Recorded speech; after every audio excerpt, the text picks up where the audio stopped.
Hello dear friends, welcome in Target Nursing Academy Jaipur. आज हम start करेंगे एक नया सब्जेक्ट ओबीजी यानी कि ऑब्स्टेट्रिक एंड गायनेकोलॉजी। क्या होता है ओबीजी एंड गायनेकोलॉजी? ये दो टर्म क्यों होती है? इसको हम ऑब्स्टेट्रिक भी पढ़ सकते थे, गायनेकोलॉजी भी पढ़ सकते थे, लेकिन इन दोनों को पढ़ने की जरूरत क्यों है? तो बात करते हैं पहले ऑब्स्टेट्रिक की कि इसके अंदर क्या होता है। ऑब्स्टेट्रिक रिलेटेड है किससे? प्रेगनेंसी से। और गायनेकोलॉजी रिलेटेड है रिप्रोडक्टिव हेल्थ से।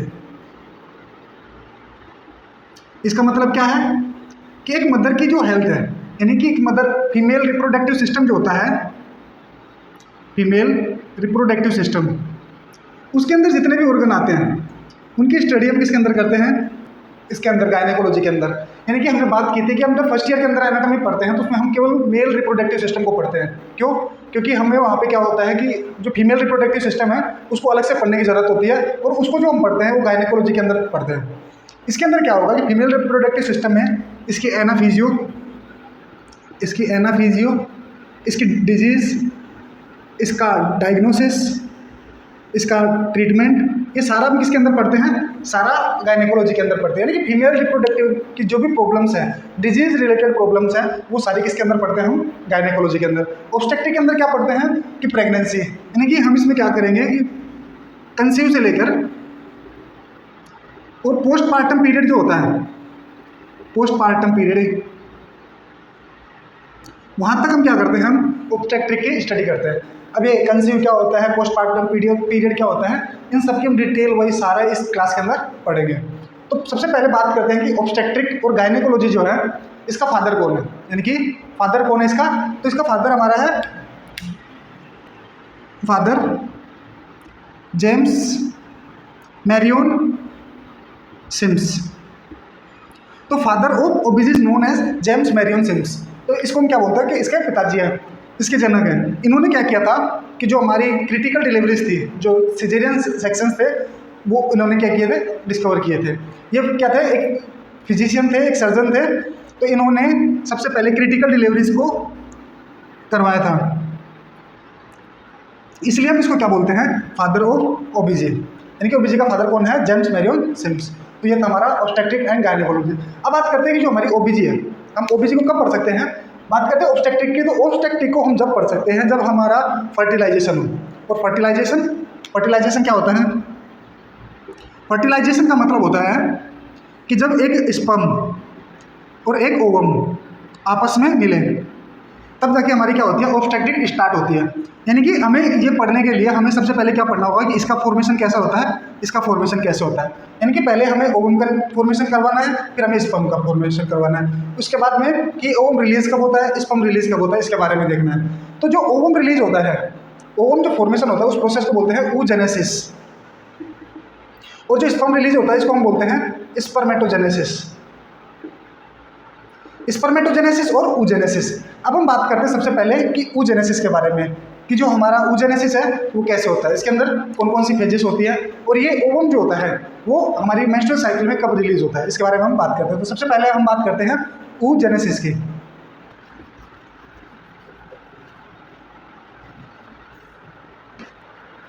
फर्स्ट वन हम बात करेंगे oogenesis के बारे में कि oogenesis क्या होता है। oogenesis का मतलब होता है formation of ovum, formation of ovum. अब क्या रियल में ओवम का फॉर्मेशन होता है या फिर कुछ कोई और स्ट्रक्चर होती है? तो सबसे पहले हम बात करते हैं मेंस्ट्रुअल साइकिल की। तो मेंस्ट्रुअल साइकिल के अंदर हम बोलते हैं कि 14वें दिन क्या होता है? हमारा ओवम रिलीज होता है। तो क्या वो रियल में ओवम है? नहीं। जो मेंस्ट्रुअल साइकिल में 14th डे पे जो रिलीज होता है वो हमारा होता है सेकेंडरी oocyte। सेकेंडरी oocyte हम बोलते हैं ये है कि 14वें दिन क्या होता है? ओवम जो होता है या एग जो है वो रिलीज होता है, लेकिन ऐसा नहीं होता। 14वें दिन क्या रिलीज होती है? हमारी सेकेंडरी oocyte। फिर ओवम, या हम बोले कि फीमेल प्रोन्यूक्लियस कब बनता है, तो उसकी हम बात करते हैं। तो सबसे पहले oogenesis जो है ये कब स्टार्ट होता है? जब एक फीमेल बेबी या एक बोले कि फीमेल फीटस जब वो मदर के वुम्ब में होता है, यानी कि जब मदर के वुम्ब में एक फीमेल बेबी है, तभी से उसका क्या हो जाता है? oogenesis की प्रोसेस स्टार्ट हो जाती है। तो oogenesis को स्टार्ट करने के लिए सबसे पहले हमें जरूरत होती है प्राइमोर्डियल जर्म सेल की, प्राइमोर्डियल जर्म सेल, और इसको हम बोलते हैं पीजीसी, यानी कि प्राइमोर्डियल जर्म सेल। और ये उस फीमेल के अंदर कब फॉर्म हो जाती है? सेकेंड वीक के अंदर। यानी कि अगर एक बेबी फीमेल है तो ये चाहे बेबी मेल हो चाहे फीमेल हो, पीजीसी यानी प्राइमोडियल जर्म सेल का फॉर्मेशन कब स्टार्ट हो जाता है? सेकेंड वीक पे। और ये गोनेड्स के अंदर कब पहुंच जाती है? 5th वीक तक। 5th वीक तक। उसके बाद ये क्या हो जाती है? कुछ समय के लिए वेट करती है। जब बेबी का 3rd मंथ होता है, जब बेबी 3rd मंथ में होता है, when baby in 3rd month, तब उसका ये डिटरमाइन हो जाता है कि बेबी फीमेल है और मेल। जब बेबी फीमेल होती है तो ये पीजीसी जो होती है वो कन्वर्ट हो जाती है किसके अंदर? ऊगोनियम के अंदर। इसके अंदर कन्वर्ट हो जाएंगी ऊगोनियम के अंदर। और कब? At 3rd week, 3rd month. यानी कि 3rd मंथ में क्या होंगी? ये जो हमारी ऊगोनियम थी, ये जो हमारा पीजीसी थी, वो ऊगोनियम के अंदर कन्वर्ट हो जाएंगी। यानी कि पीजीसी किसके अंदर कन्वर्ट हो गई? ऊगोनियम के अंदर। और कब? ये तो आ गई थी यहाँ पे 5th वीक में आ गई गोनेड्स के अंदर, यानी कि ओवरी के अंदर। और यहाँ से कन्वर्ट होकर ऊगोनियम का फॉर्मेशन करती है। अब आता है कि ऊगोनियम जो बनी है, इनको हम क्या बोलते हैं? Ovum oocyte formation cell. यानी कि जिससे हमारा ओवम का फॉर्मेशन होता है, oocyte का फॉर्मेशन होता है, वो सेल्स जो होती है हमारी ऊगोनियम होती है। यानी कि ये क्या है? प्राइमरी सेल्स है। इस ऊगोनियम से हमारा किसका फॉर्मेशन होता है? हमारा प्राइमरी oocytes का। और ये कब होता है? 5th मंथ पे। 3rd मंथ में तो क्या हो गया? ऊगोनियम का फॉर्मेशन। और 5th मंथ में क्या हो गया? हमारा प्राइमरी oocyte का फॉर्मेशन। ये जितनी भी ऊगोनियम थी वो किसके अंदर कन्वर्ट हो गए? हमारी प्राइमरी oocyte के अंदर। इसलिए मैक्सिमम जो हमारी फॉलिकल्स होती है, जो हमारी oocytes होती है, वो किस मंथ में होती है? 5th मंथ के अंदर। Most important question not set के लिए भी, कि जो हमारी प्राइमरी oocytes है या फिर हमारी फॉलिकल्स जो हैं, उनकी मैक्सिमम नंबर कब होता है? फीटस के 5th मंथ में। यानी कि जब एक फीमेल बेबी किसके अंदर है? मदर के वुम्ब में है, उस टाइम क्या होता है? उसके अंदर सबसे ज़्यादा oocytes या फॉलिकल्स होती है। अब क्या होगा? ये प्राइमरी oocytes जो है, ये अपना एक फेज कंप्लीट कर लेंगे, प्रोफेज, और उसके लास्ट फेज में अरेस्ट हो जाएंगे। यानी कि ये क्या करेंगे? Complete prophase, but arrest in diplotene phase.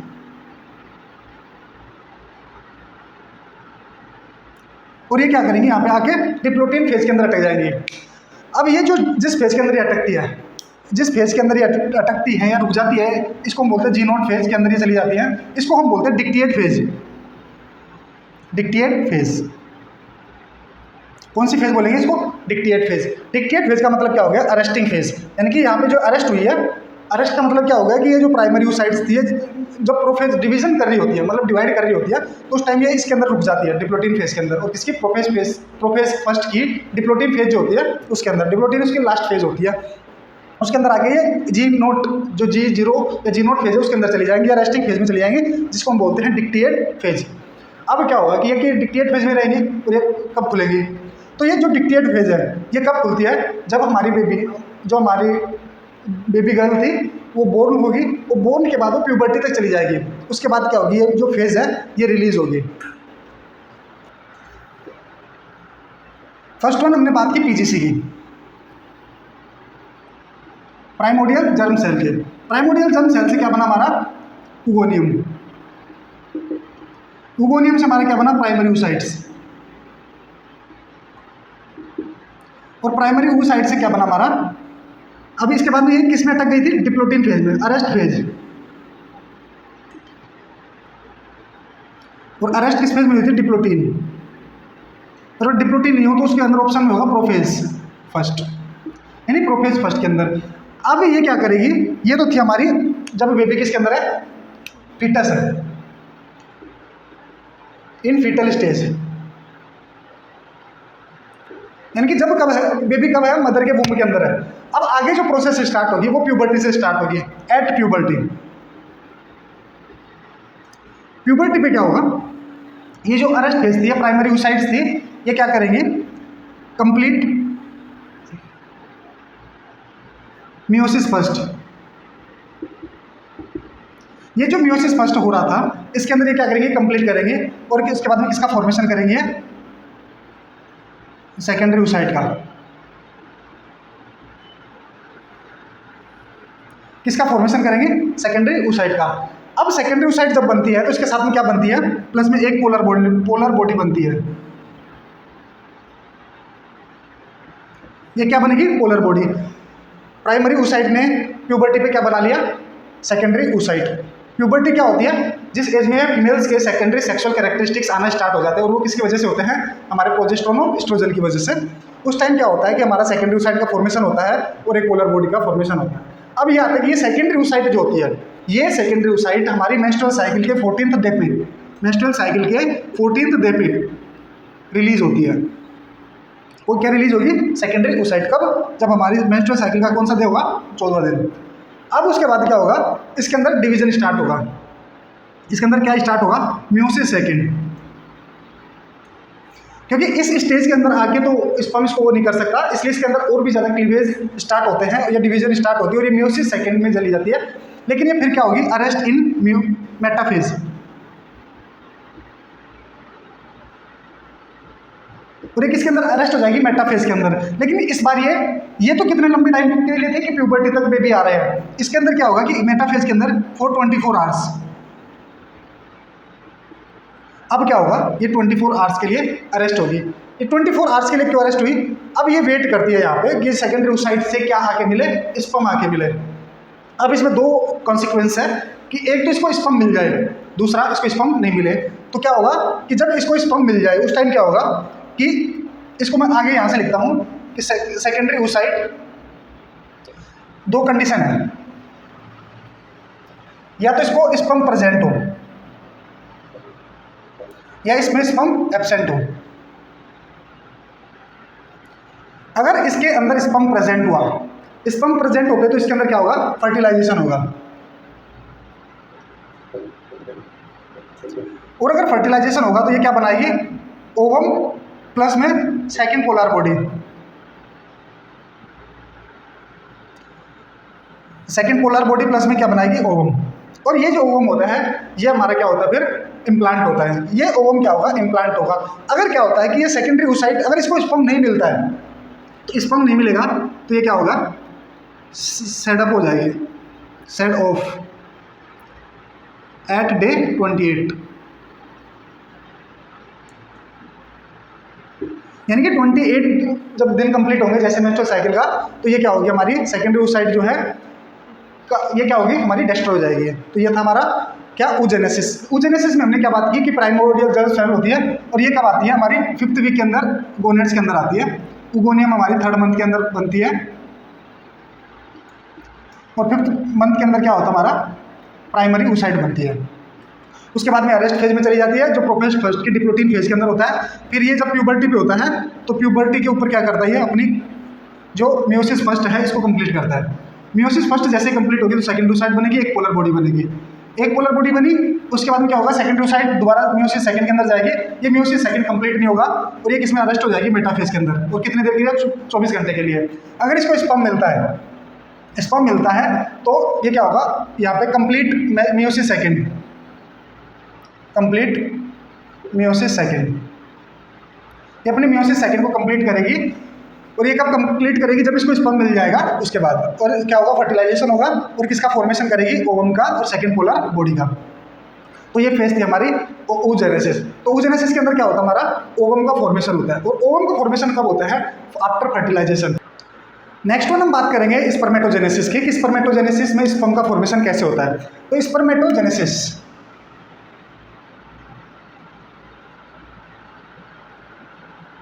Spermatogenesis का मतलब क्या है कि formation of spermatid,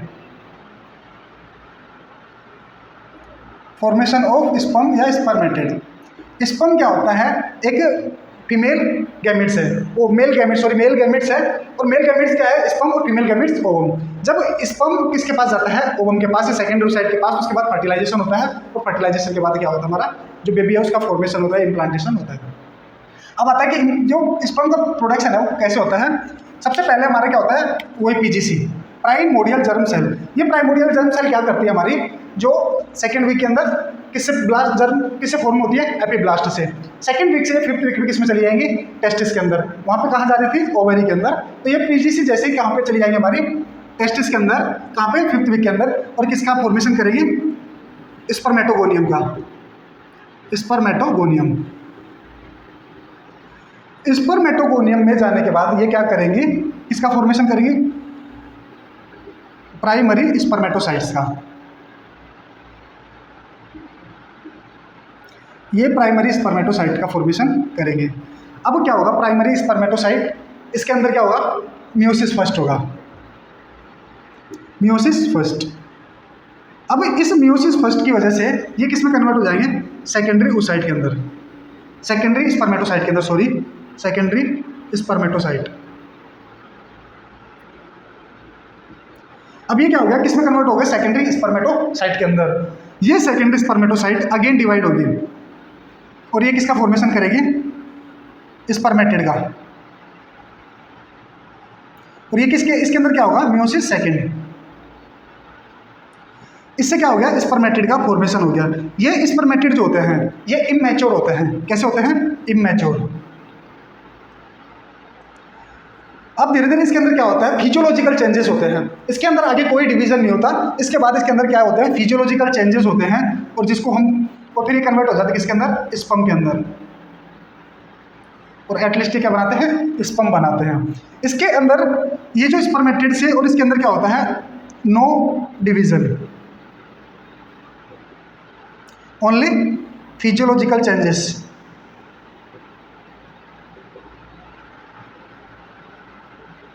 physiological changes, इसके अंदर क्या होगा, कोई भी डिवीजन नहीं होगा। यानी कि यहाँ तक जितना डिवीजन हो रहा था, मियोसिस फर्स्ट और मियोसिस सेकंड यहाँ तक हो लेता है, उसके बाद इसके अंदर कोई डिवीजन नहीं होता। अब हम बात करते हैं कि पीजीसी क्या थी, एक सिंगल सेल थी। प्राइमरी स्पर्मेटोसाइट भी क्या थी, एक सिंगल सेल थी, स्पर्मेटोगोनियम। और इसके बाद में क्या होगा, यहाँ से ये कन्वर्ट होगी किसके अंदर, प्राइमरी स्पर्मेटोसाइट के अंदर। यहाँ तक थे हमारे सारे 2N।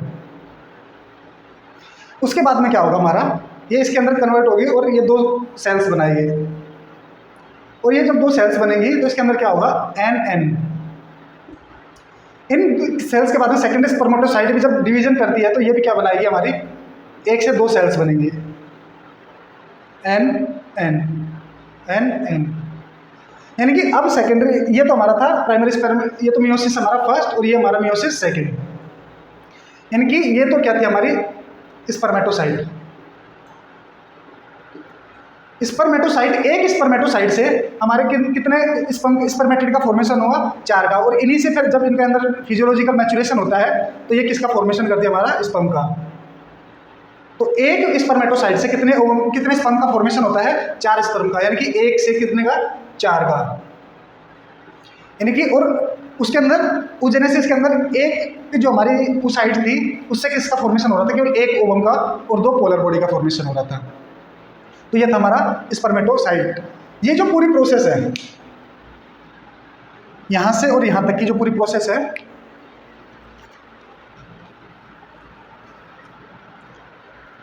ये जो पूरी प्रोसेस है इसको तो हम बोलते हैं स्पर्मेटोजेनेसिस। स्पर्मेटोजेनेसिस।